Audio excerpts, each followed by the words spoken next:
We live in an age of shouting, but at our best, Americans argue out our differences, pushing ourselves compromise by compromise to a better place. That's why at NorCal News Now, we believe in a different kind of political talk show. On NorCal News Now, we welcome activists and opinion leaders, office holders and candidates from local city council members to top statewide and nationwide office seekers. We talk to them like they're humans, and we expect them to leave their talking points at the door and talk to us and our audience like we're humans too. We believe in unvarnished, in-depth, wide-ranging discussions on a whole host of different topics. Handmade in Northern California, our show is not actually handmade. We make it with professional cameras and microphones like every other broadcast show. We are, after all, not cave people. You can find NorCal News Now on Facebook, YouTube, Instagram, our website, on your favorite podcast feed, and on ancient communication technologies like smoke signals and television, but not smoke signals. I think by this point you can see we're a little bit different. So give us a shot. NorCal News Now, a political talk show at the intersection of politics and real life.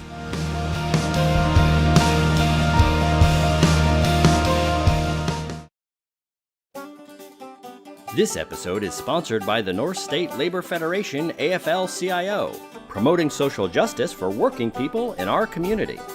We're in our community, we're working hard, and they're supporting us, so thanks, North State Labor Federation AFL-CIO.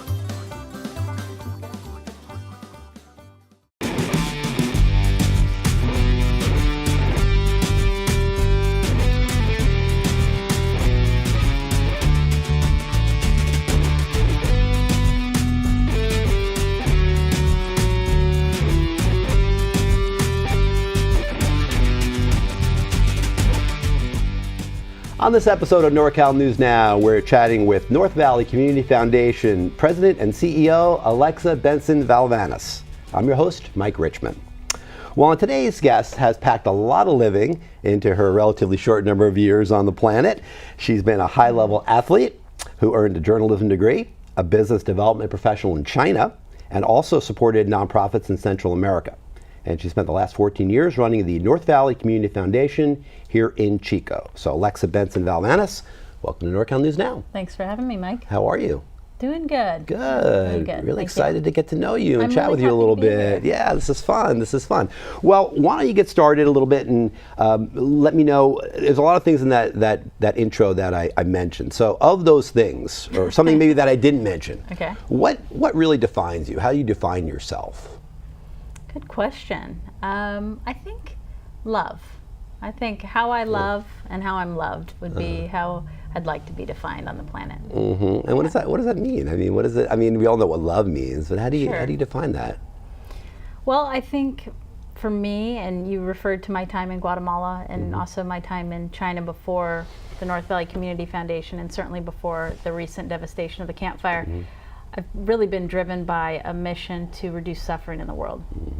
And that understanding came about for me when I realized that all human beings have suffering and we have joy too, and that love was just a beautiful way to heal ourselves and to heal others. So for me, if you were to ask me how to define my experience here, it's going to be how helpful am I in reducing suffering and promoting joy, and how well I love and how well I'm loved. Boy, it's hard to keep that perspective. I mean, the world's a hard place. There's a lot of not love in the world. There's a lot of hatred. There's a lot of fear. So sometimes you have to maybe reinforce that. So what do you do to kind of replenish your optimism and your love? Yeah.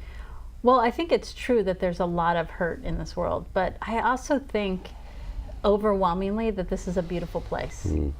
And I'm so driven by the goodness in human beings and by our inherent desire to help one another, care for one another, that for me, it's not all that scary here. Of course there's danger, of course there's fear, of course there's heartbreak and suffering. But there's so much more love, and there's so much more good, and there's so much more in terms of the ability for us to come together and take care of each other than there is the opposite. So I'm driven by that. How am I replenished? I can tell you that I've been very challenged since the fire to find ways to replenish because of what I'm faced with on a day-to-day and what my team is faced with on a day-to-day, and just our community at large. Excuse me. And so I take solace in the time I have with my wife and my son, and as often as I can, getting on a playground and playing, and even jumping on the trampoline, truthfully. That's great. And that's the truth. Well, tell us a little bit about NVCF, a really interesting organization. I think a lot of our viewers probably are familiar with it, but tell us a little bit about when it started, what its vision and mission initially were, and kind of what you brought to it when you came aboard. I think it was in 2005 when you came aboard. Yeah, so essentially I was hired in 2005. I was in Chico again doing some fundraising for an endeavor I had started in Guatemala with a Nigerian doctor. And I was hired to really look at the viability of the foundation at that time. It had come out of the Chamber of Commerce, I think in the late 90s, and really was just a pet project for a couple of different things in the community, good things, but very small in scale, and really didn't have a business model that was working for it. So I was hired to look at that, to look at the business model and look at how it might serve the region. Because I had just come out of the Latin rainforest, to me just the idea of having warm showers and being stateside for a while at 29 sounded like a great gig. So I took it out for a walk. I started interviewing community members and asking them what they needed, how a philanthropic foundation might help them. And I cold called as many people as I could get my Sharpie marker around in the yellow pages back then. And I really thought there was a need for an organization that mobilized people in the community to follow their own dreams, to follow their own passions. And so we rebuilt the community foundation from the ground up. We had about a dozen clients at the time. And for the past 14 years, that's what we've been doing. We've been establishing a business model that anyone can walk in our doors and say, I've got $5, but a dream to stop the deforestation and the killing of orangutans. That was an 8-year-old that walked in the door and told me that. To somebody later in life that says, I've acquired a lot of wealth and I'm super passionate about making sure that there's access to health care or animal care in this region or whatever, and we wrap our services around them. And so today I'm happy to share that we have over 500 funds, and we've raised over $150 million in that time period for projects here and around the globe. We're on almost every continent, and it's driven by local community members that have their own passion for making the world better. So that inspires me. And that's why I say, not only how do I want to be defined and where do I put my time and energy, but why I'm so optimistic and hopeful for all of us here on the planet, because I think we're really good and we have the ability to do really good work. Yeah.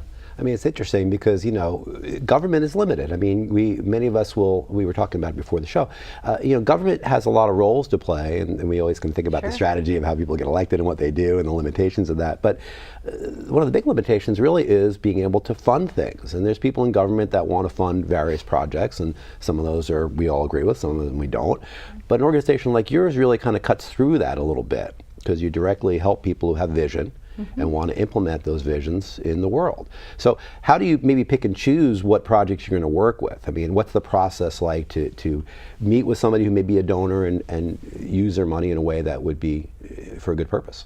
So a lot of community foundations do have specific initiatives where they have a mission that they're trying to promote on the planet, and they partner and are very strategic with those partnerships.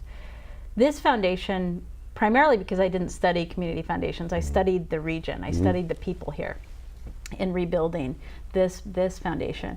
What we do is we come alongside anybody that can show that what they want to do is of benefit without our own agenda, without our own what, how, when, whys. We essentially say, if it's in their heart and it does do something positive in the world, that we can come alongside them. Oftentimes we use our federal 501c3 as a determining factor. Is it legally charitable, what they want to do? It doesn't have to be. In other words, it could be partnerships with the for-profit sector. It certainly can be in partnership with the government. Within the role of philanthropy, I think what's so unique about it is we are really at the crossroads of all three sectors. And so if we are good at what we do, we are making all three of the sectors much more efficient. Mm-hmm. And the process for selecting that, to get back to that a little bit, I mean, how do you, I mean, I'm sure that there are proposals that come to you and come to your board that you're like, well, we just don't want to support that, or we can't support that. I mean, what's the process like to decide what is involved in that? In terms of the funding as grant makers, we don't, prior to the Camp Fire, we did not have a pool of resources where people were coming to us with proposals per se, and we were funding them or not. We were building an infrastructure where somebody said, hey, I have an idea to make the Chico Children's Museum, and we incubated that there. Gotcha. Or they say, I'm going to do a walk in Bidwell Park, but I have no insurance, I'm not a nonprofit, and I want all the proceeds to go to help build wells on the continent of Africa. That's the role we played. So our primary role prior to the Camp Fire was in supporting individuals in the community stand up and do work that they wanted to do to support the causes they cared about. They directed the grants, not us. So they raised the funds and they said, this is the organization I want to give them to.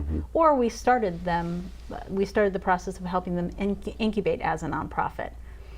We do have donor-directed funds that make grants. So we've had a long-standing fund at the Community Foundation called the Steve Otter Senior Endowment.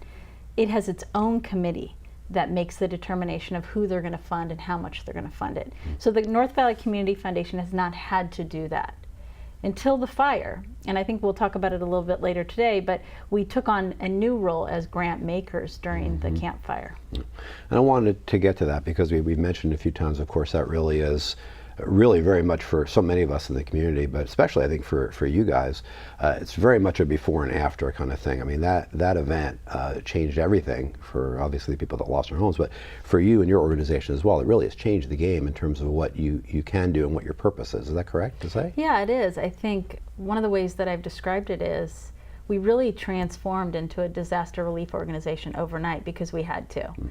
This was not something that we prepared for or planned on doing, but what happened and was so obvious because of the scale of the disaster was that there was going to be a need for a neutral fiduciary, a neutral repository for donations. And what we were good at before the fire, I think really set the stage for this. And what we were good at before the fire was evaluating nonprofit organizations, working directly with them, helping support their capacity, making sure that the grants that our donors or our funds were directing to them were used in accordance with the grant and what they were meant to be doing.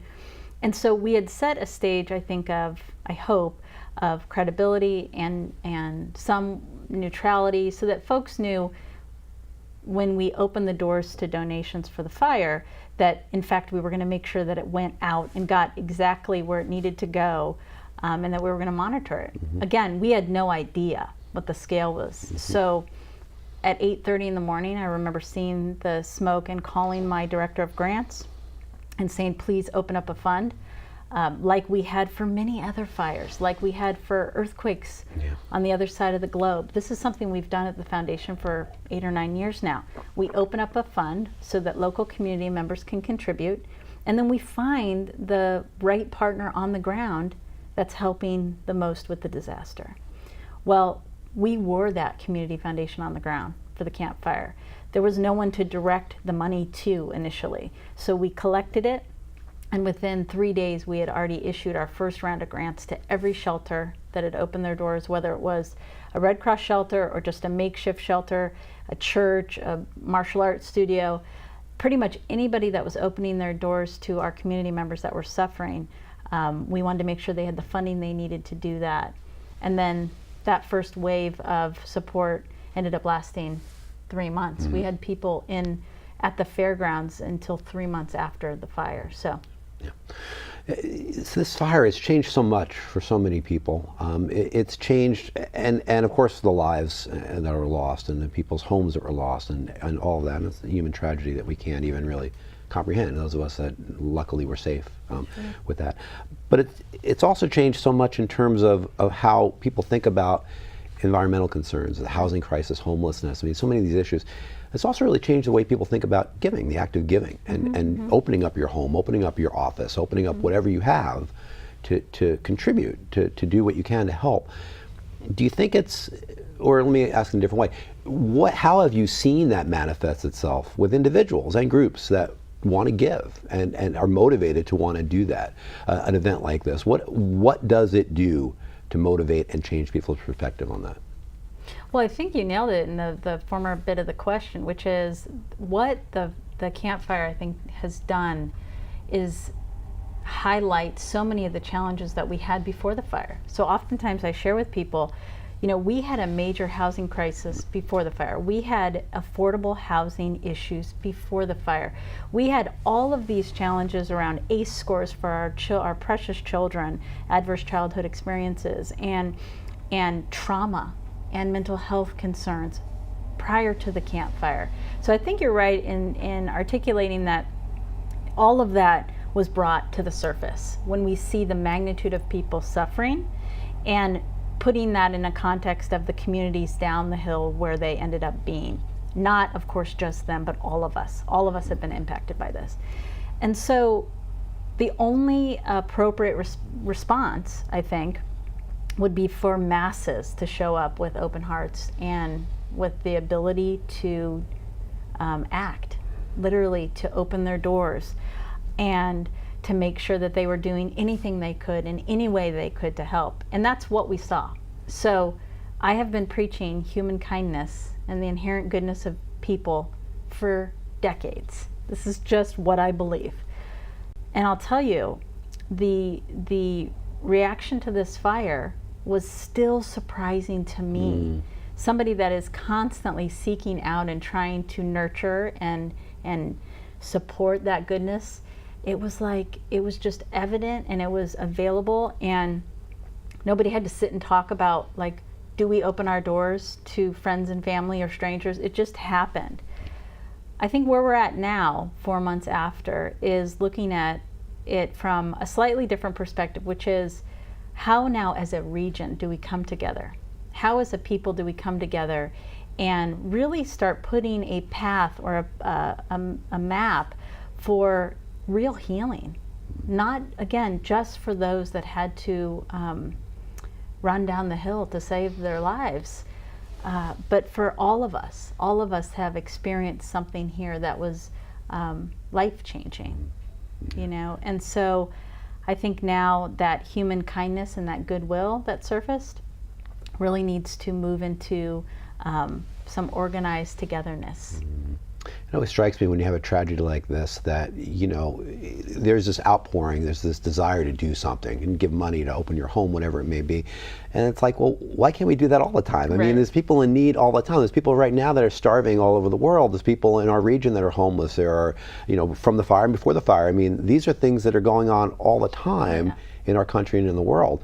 Why does it take something, is it just because it focuses attention? Why does it take that tragedy to make people finally realize, I've got to help?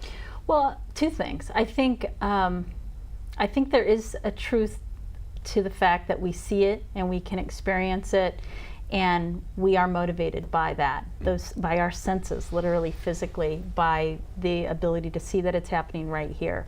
So there is some truth to that. Just like I'm sure when you know, CNN and 24-hour news cycles started happening, we could see what was happening to our brothers and sisters after an earthquake. I'm sure there was reaction to that, the awareness, it being in our living room.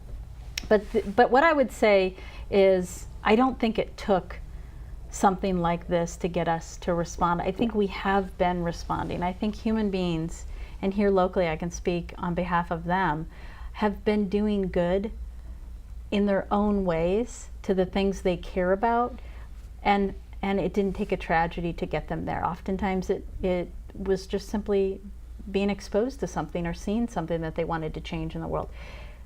But what you're experiencing and what we're experiencing is the masses about the same issue, which is what's happened to our region and what's happened to our brothers and sisters in Paradise and the Ridge. So, you know, and that, again, that's just my worldview, because I have an opportunity to have built a business where people are rushing in my door day in and day out telling me the dreams in their hearts to make the world better.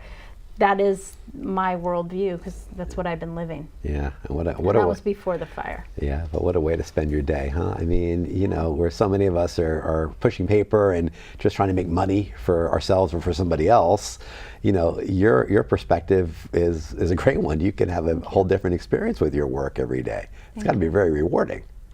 It is. It's one of the greatest blessings of my life, to get to serve the community in this way, and to get to serve people who, for whatever, you know, reasons, their life led them to my door, and they have something they want to do that benefits the world, or the animals here in Butte County, or, you know, an orphanage in the south of India, or what have you. And so I'll tell you, knowing that that we're surrounded by amazing human beings with the capacity to give and the capacity to be selfless, has been one of the ways that I have personally gotten through this campfire tragedy. Because, you know, you referred to it, but the community foundation doubled in size overnight, just in sheer need. We had to, because we only take 1% of all campfire donations, meaning 1 penny on the dollar, and that has always been the case, and that will always be the case.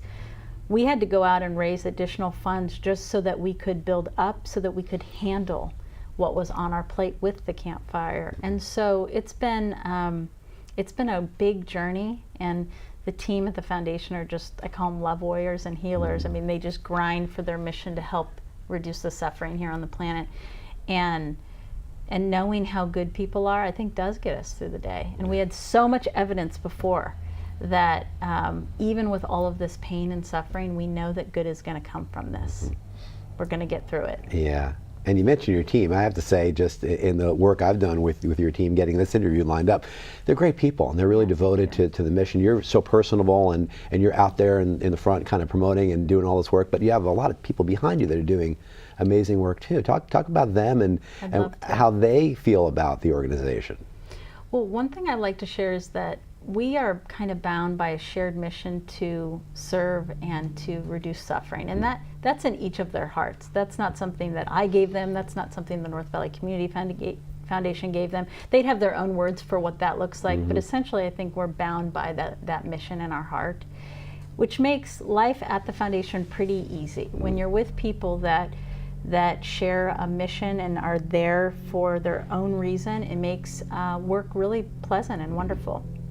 At the same time, they're highly qualified, you know, individuals with a lot of skill and talent that work tirelessly for this, and have.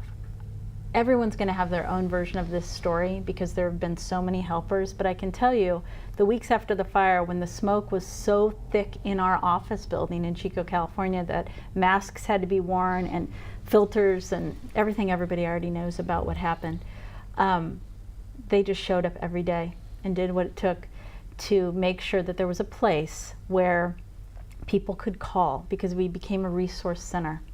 Even more than the donations, even more than making sure that the rest of the world knew they could give to our little community and it would be tended to properly, I think one of the most meaningful roles we played was connecting individuals that were impacted by the fire to Butte 211, to FEMA, to the organizations that we were already funding that we knew had individual assistance programs. And we did that by default. We literally did that because when you have 20,000+ families and individuals impacted asking for help, one organization or agency cannot handle it. So people were calling because they saw us on Facebook, because somebody mentioned us on MSNBC, because you know, kind-hearted Aaron Rodgers decided to contribute $1 million to a fund with us. And we knew that we were going to take that brand that had been elevated, the North Valley Community Foundation, and use it for good. So we became a resource center overnight. All of that was done by my team. There were 7 people initially, and now there are 15, and each one of them in their own ways have held the Community Foundation together during this time. And I always say it's been my wife and my son and my tribe at the Community Foundation that's the reason I get up every day and do what I'm able to do. They're inspiring to me, and I just hope to make sure they know how loved they are and how cared for they are. That's why I wanted to make sure I called them out, because you can see it when you really interact with the folks on your team. Yeah. You can see how much they care about it. You mentioned Aaron Rodgers, and I wanted to kind of touch on that a little bit.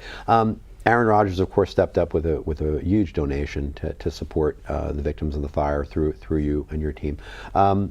Mark Benioff is the CEO of Salesforce. He mentioned you as in a conference call to investors, to institutional investors, a few months ago, to say that this is an organization that people should support in helping the campfire.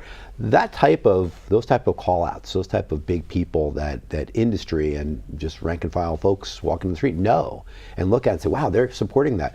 What does that do to the smaller donors when they say, hey, this is obviously place I want to go to support, when they see those big donors stepping up and taking matters in their own hands and donating to your organization? Yeah, I don't know what their reaction is. I mean, my hope would be that they would say, oh good, they got it too, that this is the right place to go to. We've talked about it a little bit, but our role from day one was not only to collect the money, but was to get it out to the organizations that were serving the people.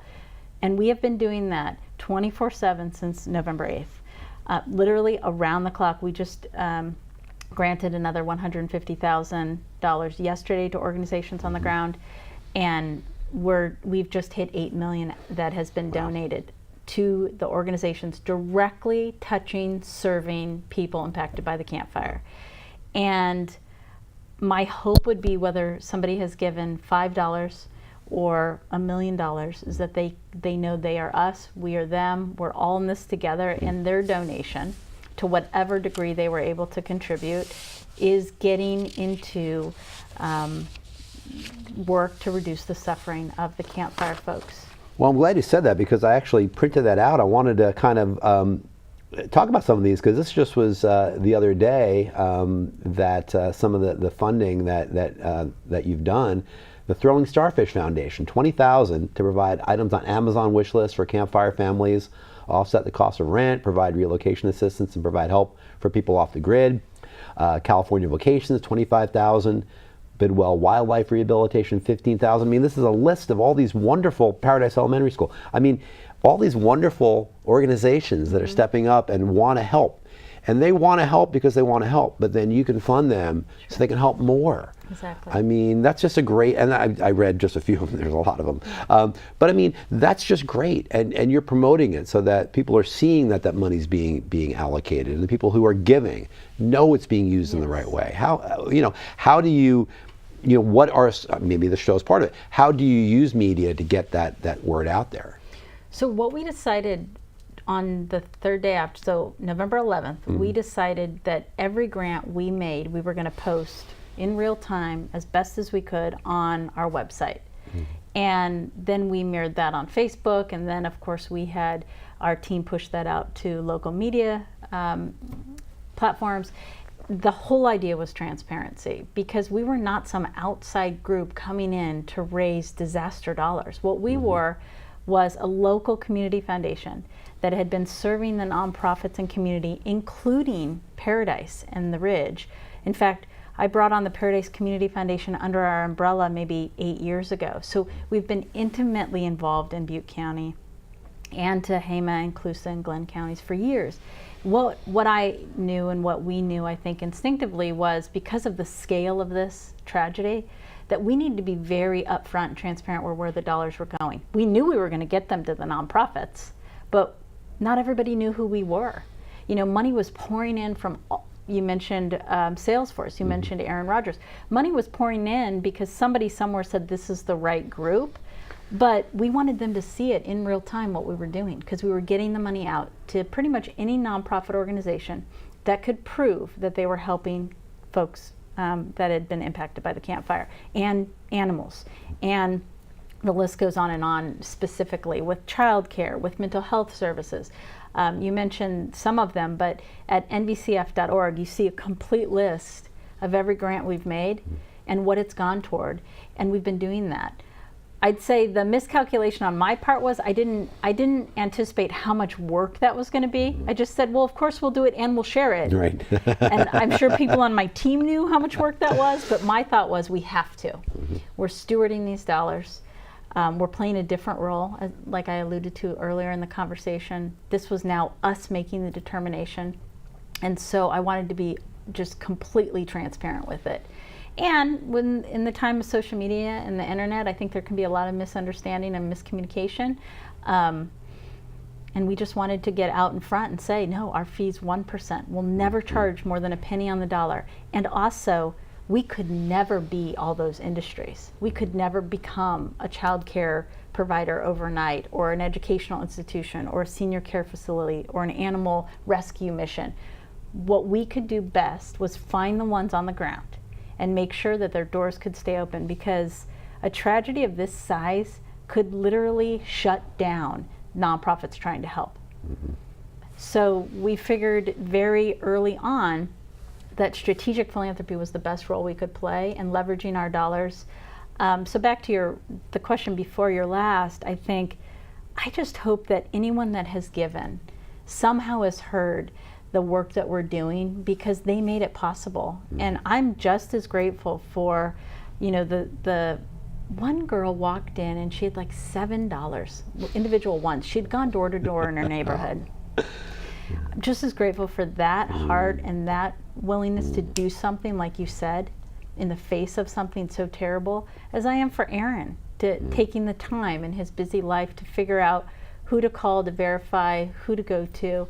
And then his reaction with me was, how can I help? So that's been our hope, to share the story and get it out there so that people know that what they're doing matters, and that, I've told my team so many times, it's like our hearts were broken and we had so many tears in the early weeks and months from the pain and the hurt and the heartache.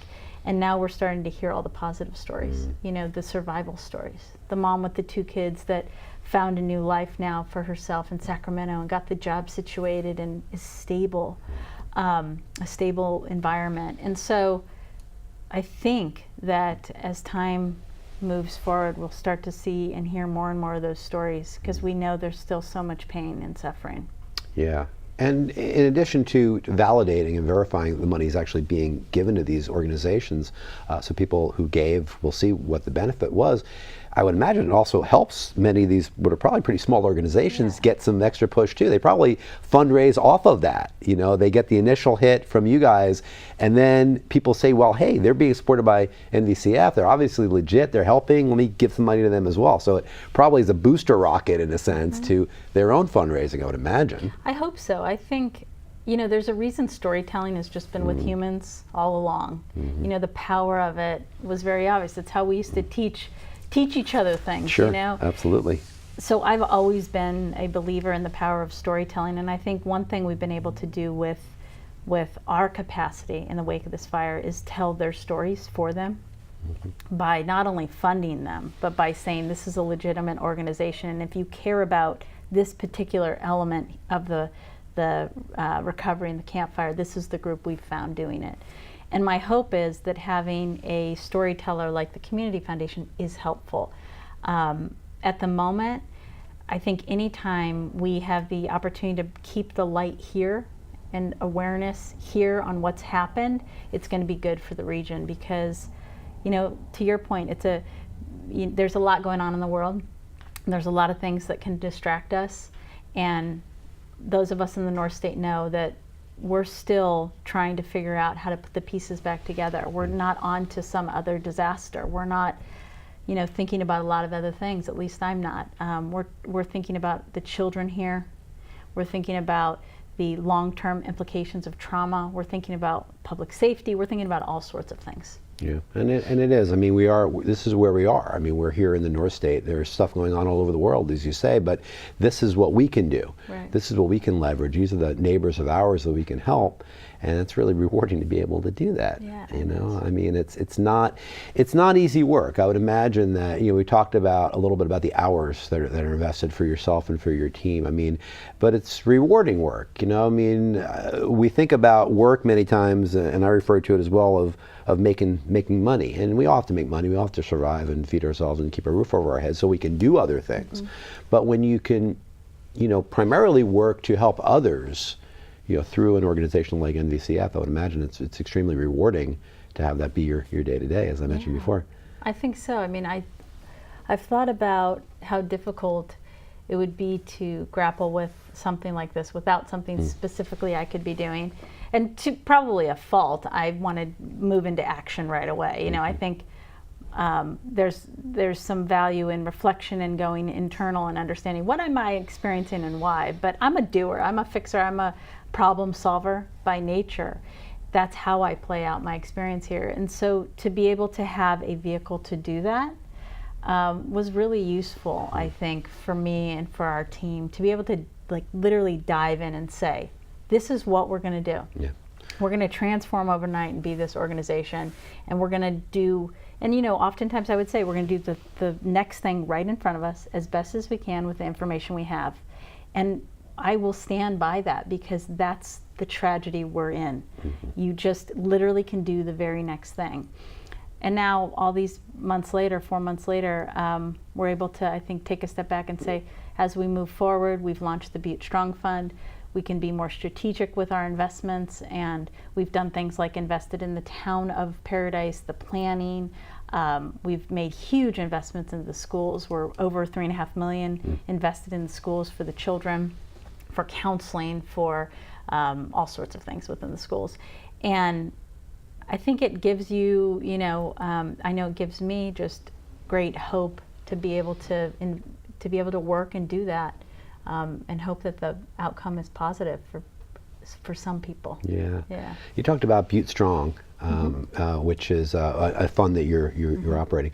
How do those funds kind of come together? What's that one about in particular? I mean, obviously it's for campfire relief, but when you decide to form a fund, what is that kind of a sub-operating unit within NVCF? How does that whole process play out?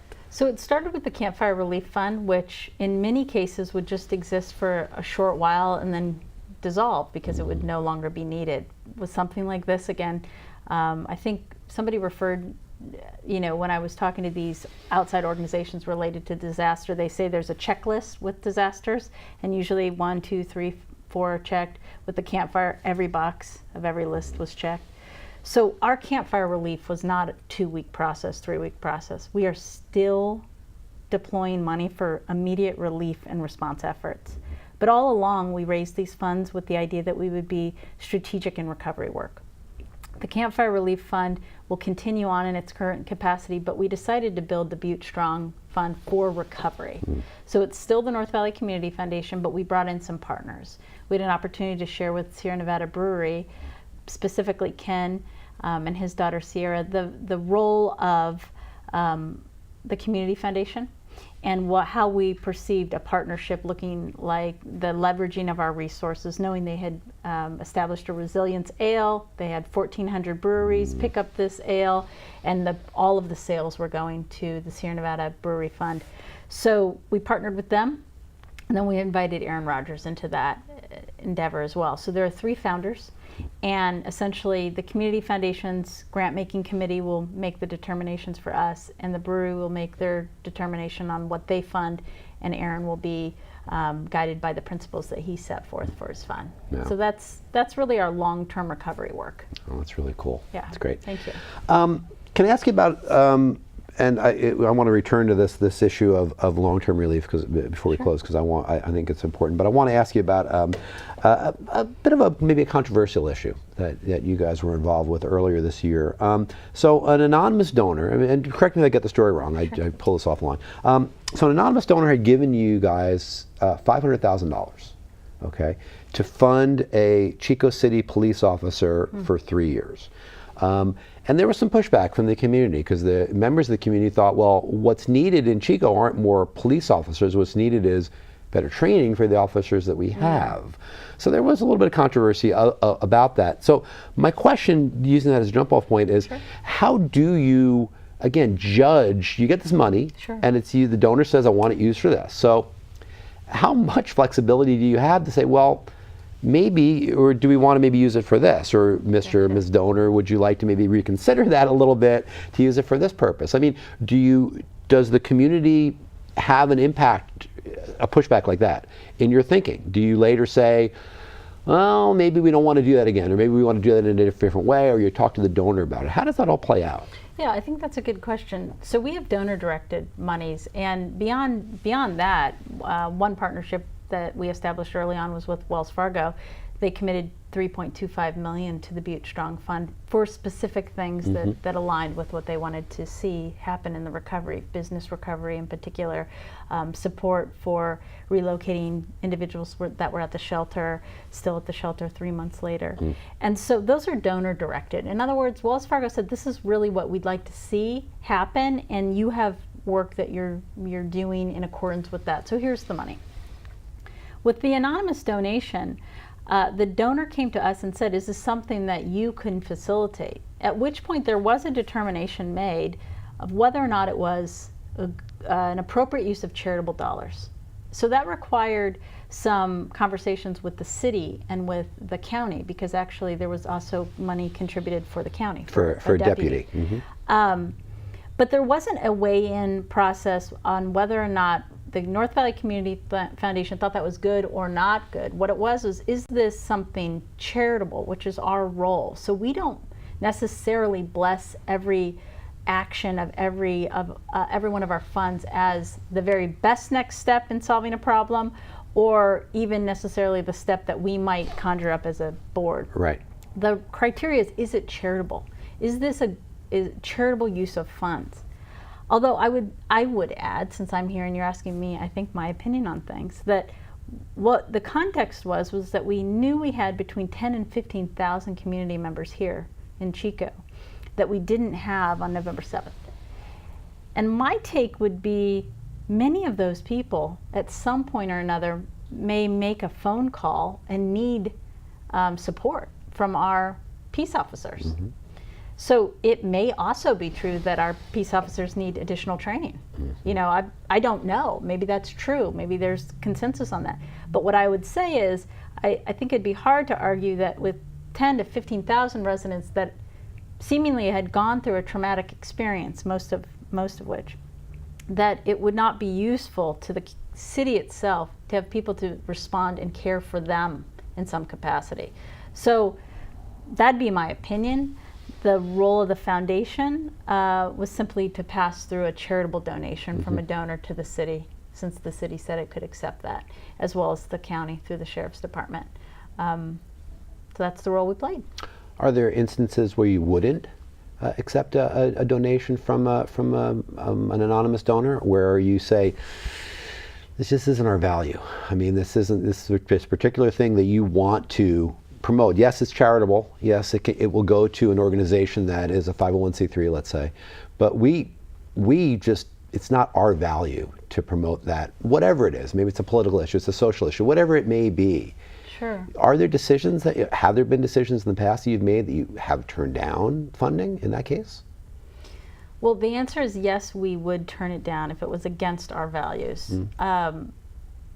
We have not been in that position. And because we are not in a political realm, we are not, we address humanitarian issues. So in many times those get politicized. For example, we established a fund that became very political in nature in America, and who was on what side of what related to some issues that were happening at the southern border in the United States. We really look at it from the perspective of a humanitarian crisis. Are there humans suffering?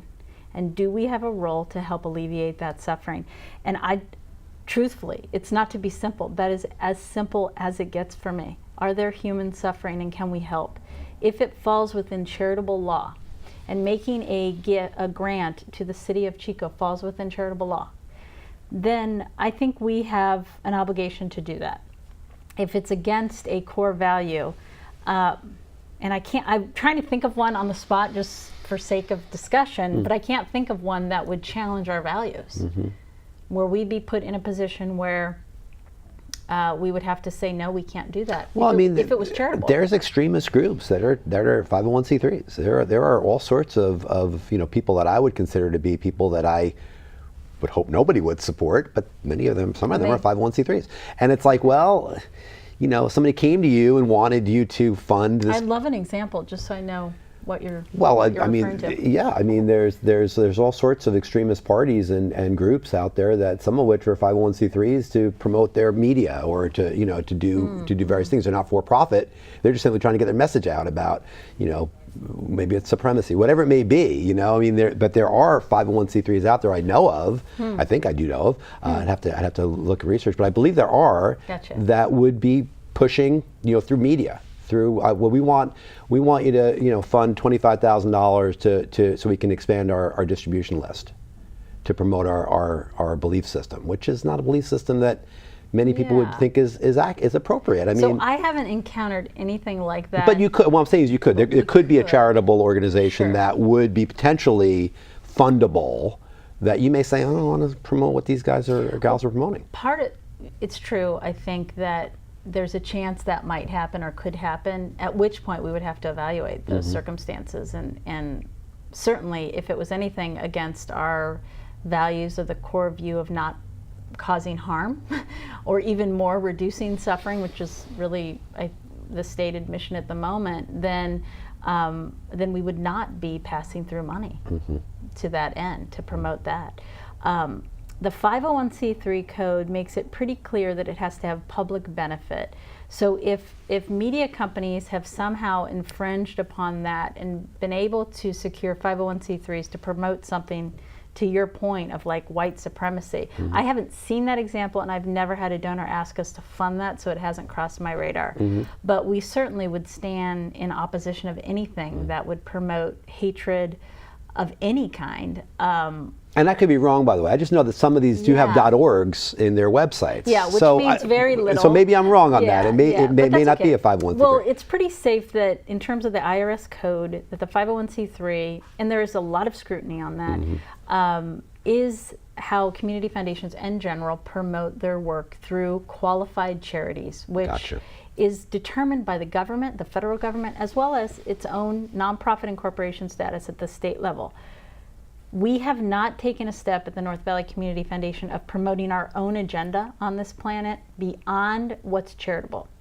We have not said that we value this over this. What I wanted to implement first was a business that would inspire people to do the things they wanted to do in the world that were good for the world. I did not want us to say what that was. I don't want to sell you on helping kittens if your heart is for seniors. Right. And so it's very important to us. It is democratized philanthropy, I think, at its best. And sometimes we're going to do things that people question and don't agree with. And I am very comfortable with that. We live in a diverse society.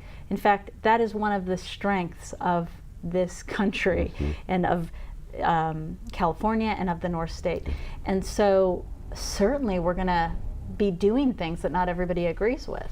But if somebody wants to walk in and promote what they care about this way and it's charitable, and somebody wants to come in and promote something this way and it's also charitable, then we will stand beside both of them. I don't think we have a right to say what one thing or another. Certainly not with our resources. So. Well, thank you for that. As I mentioned at the beginning of the interview before, I learned something on all these interviews, so thank you for setting me straight about that. So we have a couple of minutes left, and I want to turn back to close with some optimism, because I always think it's nice to be able to leave them smiling. So what do you foresee? I mean, going forward here. I mean, obviously the campfire relief is going to be an ongoing issue, but as we continue to do that, there's other priorities that will emerge as well in the coming months and years. And what do you foresee the growing role of NVCF will be in the community and in the world going forward? Well, I'm glad you mentioned that, because because our focus has been so centric to the response and the recovery for the campfire, that is what we're talking a lot about. But the truth is, we had 14 years in motion before that, and tons of work being done.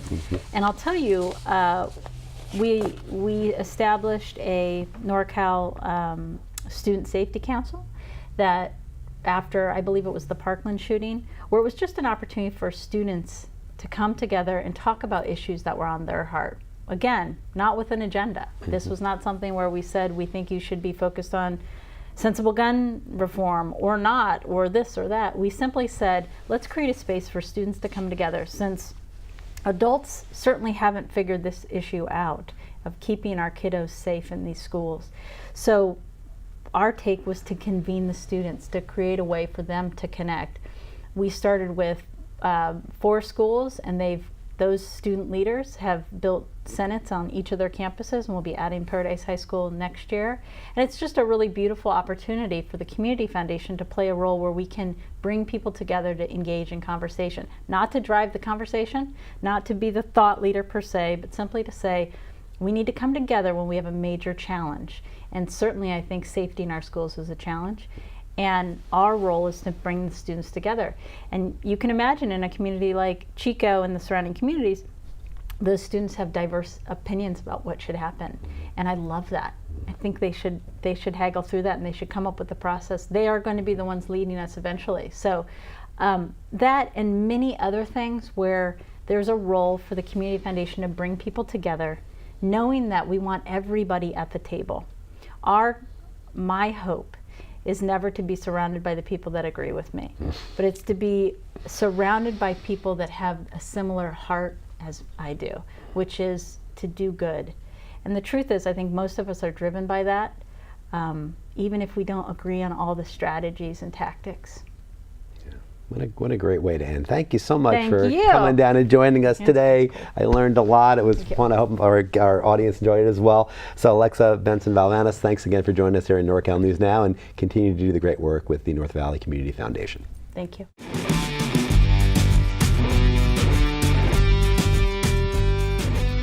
We're going to turn now to the newest segment here on the show, Union Spotlight. This is the place where we talk about local unions and their efforts to support workers.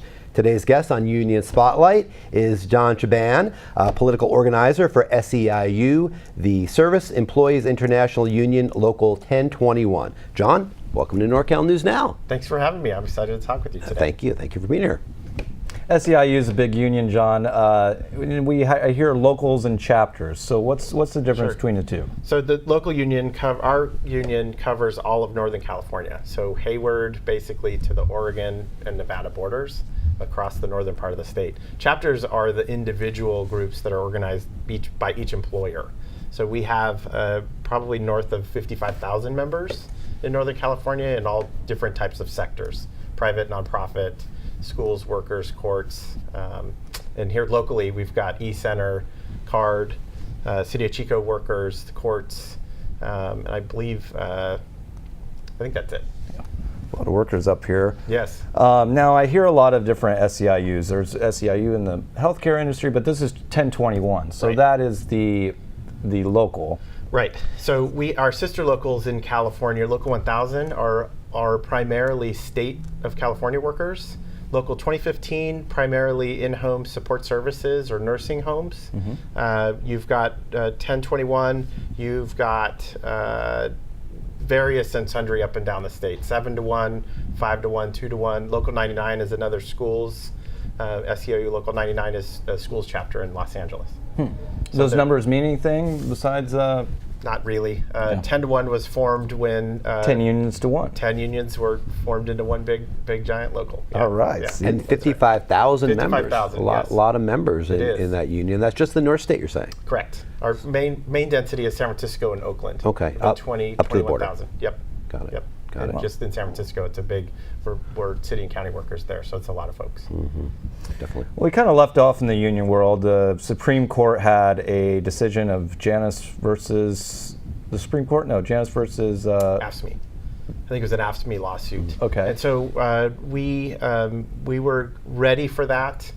initially when the first go round, it was a CTA lawsuit basically questioning were dues legal or not. Yeah. And when the Bigot Scalia died, we got a reprieve of another year. When the Janus decision wended its way through the Supreme Court, we were at that point pretty well prepared. Our union has really good member density. We're probably north of 80-90% of our workers that have union jobs are dues-paying members of the union, so they wish to be contributing to the union and are participating in their union. So I know the numbers were throughout unions were expected to go down after the Janus decision. Did you see numbers decline? No, we did not. I mean, the folks that we've talked to wanted to commit to being in the union. Folks that weren't full union members before the decision, we had conversations and asked them to be. That proposition worked out pretty well in most cases. And I think our numbers actually have gone up if you look at over time, over the last couple of years, our numbers have increased, not decreased. Not quite what they intended. That's right. Yeah, no, it's that grassroots, one-on-one contact with union members that makes them feel like it's theirs. They have an ownership in it, and that's really the idea, is that you work a union when you have that kind of contact with staff and other union workers. And John, you're I'm sorry. No, go ahead. But I mean, I'm curious about you're the political organizer. Yes. For the local. So tell me what that is. What do you do in that role? And basically for those of us who don't know much about how unions not really operate, what's your responsibilities in doing that? Sure. So my job is mainly to educate members about their political situation, help them understand how when they have an elected board that governs their workplace, like a city council, how do they access that city council? And importantly, when it becomes election time or contract time, how do we approach those electeds and talk to them and the community about what we need as workers? And so moving the line on, minimum wage, those are types of campaigns, rent control campaigns that SEIU Local 10-1 has been successful in engaging in with its members. So you work really to kind of politically educate your members, as opposed to that's why I kind of didn't understand it. As opposed to educating the broader community of people about what your union does, or is it that as well? We do some of both. In a lot of ways, when we are having a community goods fight, when we're doing something like rent control that affects everyone across the board, we do media, whether it's bought, earned, or otherwise, where folks get what we're up to just by virtue of having those conversations at the grocery store or at the schoolyard, where our position is made pretty clear pretty quickly by the opposition. A lot of times they'll just say, "Oh, this is another union thing," and when we're fighting for workers and working class folks, it becomes really about economic inequality a lot of times. Yeah, certainly have that in the rural areas of Northern California. No doubt, yeah. And we've certainly seen that as part of the strikes. And I imagine you were down in Oakland with some of the teacher strikes going down in there. How was that? Yeah, Oakland Unified, that OEA strike was really well attended. All of 10-1 was out that day or that week supporting those teachers. The community, it was really well developed. I think the DSA, the East Bay DSA, give them a shout out. They really were helpful in organizing the community alongside the teachers, as we were impacted by similar situations and will be in our contract negotiations at Oakland Unified. It was a fun event, a lot of really creative, a lot of music, a lot of just street theater. It was really fun. It was a fun event. Yeah, it doesn't come down to just these issues, Mike, aren't just about stuff that's internal within the organization about wages or contracts. I mean, a lot of it comes down to housing and different things. People being pushed out of where they live. A lot of union members, I mean, paycheck to paycheck. I'm certainly not far from one of them. And when you touch on things like keeping good jobs up here, so our kids can have good paying jobs and making sure we have those things, it's certainly important. I saw today there was a big UC strike, University of California strike. Yeah, that's right. The third of this year. Yeah. The SEIU Local, I believe, settled their contract, but today was about UPT, and the AFSCME struck in solidarity. Most of the staff for 10 to 1 were on those picket lines in solidarity with our AFSCME and UPTE brothers and sisters, siblings. Yeah. And so we've been supportive of their strikes because those are our communities, and those workers at the UC, whether it's hospitals, clinics, campuses, college, they're a fabric of our community that's under attack. Wow, that's a great way to put it. It's really intertwined, huh? Yes, Connected. It is. Yep. Well, I know you also do some, part of your job is lobbying, I imagine, and meeting with leaders and pushing legislation. Do you have anything coming down the pike as far as that goes? Yes, I think we have a lobby day at the state capitol for the Dynamex decision on April 3rd. And so we were there a few weeks ago talking about it on a first pass, trying to get electeds to come on and co-sponsor or co-sign that piece of legislation. I believe it's AB 5. And so we're going to make another pass and another push to really clarify our position. Would you say that the state is a fairly labor-friendly state? How would you characterize the political leaning of the state? Yeah, that's always the struggle, trying to get people to understand labor's position and to say it's a labor-friendly state. Sure. I mean, since the 70s, we've had the right to collectively bargain, but that, as the rest of the country goes, is under attack. You've got folks coming in with paid organizers asking people to actively leave their union, and so those types of attacks are really what we bolster against and educate our members about as much as we can. Well, we were last week on the show. Last time we had the show, you kind of talked a little bit about setting up this segment of the show going forward, and talked about the effects of unions in the history of the country, and how all the things we've gotten as workers, the 40-hour work week and weekends and all these things, paid holidays, time off. I mean, we're fought for by unions in many cases, and the fact that we're seeing that go away a little bit now, and the power of the unions really diminishing, there's not a coincidence that you're seeing the purchasing power of the middle class decline as well. Right along with it. And that's really, if I understand properly what you were saying, and now what I'm hearing from you, that's really what unions are here to do. Child labor laws. I mean, to boil it down, you've got a federal administration that's trying to undo OSHA, which provides basic safety at work sites, and those are the types of things that we're going to have to push back and organize. And the thing that keeps me hopeful is that the younger people in this country get it.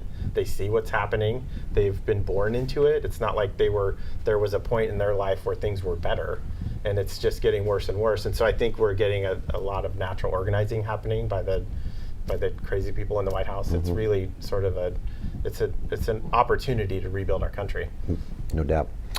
All right, well, thanks for joining us, John. Really, really great to see you. Coming down to join us here on the Union Spotlight part of the show. Always good to have authentic union people join us, along with Aaron, of course. And thanks, John. Really appreciate having you. It's really great. Well, that's our show for this time. Before we go, we'd like to thank our sponsor, the Butte Glen Central Labor Council, who promotes social justice for working people in our community. To learn more, visit online at northstatelabor.org. And of course, as we mentioned, I want to thank John Shaban of SEIU 10 to 1. I said 1021 before? Yes. Yeah, 10 to 1. SEIU. 10 to 1. SEIU. Yes. Did I mispronounce that too? No, that's all right. Okay, wow, all right. Well, you guys know what we're talking about. So it's great to meet you. Thanks for coming down again. We also want to thank Alexa Benson Valavanis of North Valley Community Foundation for joining us on the show earlier. Don't forget the NorCal News Now is available wherever you download your podcast, so check us out and subscribe. Also, be sure to like us on Facebook and or subscribe to our channel on YouTube. Thanks to you all for listening in. We'll see you soon in another episode of NorCal News Now. Thanks for watching. So long.